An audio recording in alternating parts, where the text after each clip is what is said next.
video we will talk about the rise of China. So we will mainly focus on what do we know about the consequences of the rise of China for the global political economy. So, to start, China's hard power has been rising thanks to its economic advancement. For example, China is a big global distributor of technology.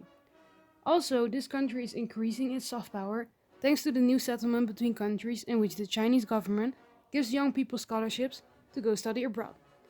It's not only material capabilities that matter, but we also need to acknowledge the importance of ideas such as free trade or cooperation. However, we can measure material capabilities, but we can not really measure ideas, and some of them are highly influential. So, what do we know about the rise of China? In this space, we will talk about four key concepts. The first one is the hard power, which focuses on military, economic terms, and sanctions. The second one is the soft power, which means the persuasion, culture, and language.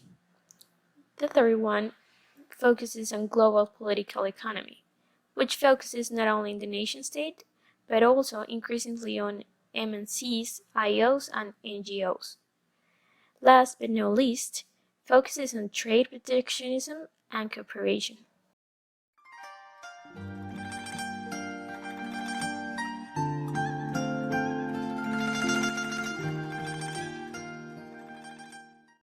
Considering what Niall Ferguson said in his article The New Cold War, United States and China found themselves engaged in a technology war over the global dominance of the Chinese company Huawei in 5G network telecommunications and an ideological confrontation. It is the common superpower competition for primacy in science and technology.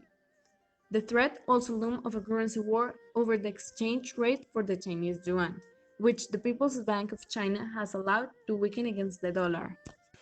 However, he said that the contemporary relationship between the US and China resembles a new Cold War because they want to show which nation state is greater than the other in terms of influence and power. For one thing, China is so inferior to the United States' nuclear armament that any confrontation is more likely to occur in cyberspace or in space itself rather than in any continent. The People's Republic does not have the same approach to global expansionism as the Soviet Union did. Chinese monies go into infrastructure projects and politicians' pockets, not foreign guerrilla movements. This means they do not aim for world revolution. Embedded liberalism is essentially about making free trade and globalization appealing to a society by compensating those who are losing out because of liberal trade policies. Moreover, China today possesses a bigger economic challenge than the Soviet Union ever did. The Soviet Union could never draw on the resources of a dynamic private sector. China can, in some markets, especially financial technology. China is already ahead of the United States. In the business world, the emergence of China brings with it multiple consequences and puts its relations with many countries at risk, since the economies of many are strengthened by the manufacturing costs offered by the country due to the low wages that enslave their own people. China demonstrated that it's possible to emerge from mercantilism, and its constant economic growth shows it, threatening to break the strategic cooperation relationship between this country and others like the United States.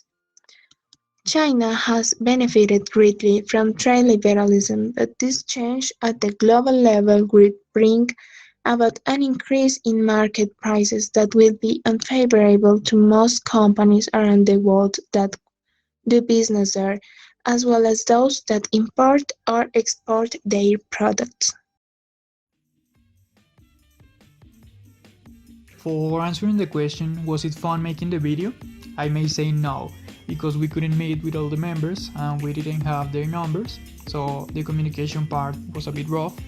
We also have a classmate that doesn't talk Spanish, so we had to make everything in English, but we were able to distribute the video and make it organized.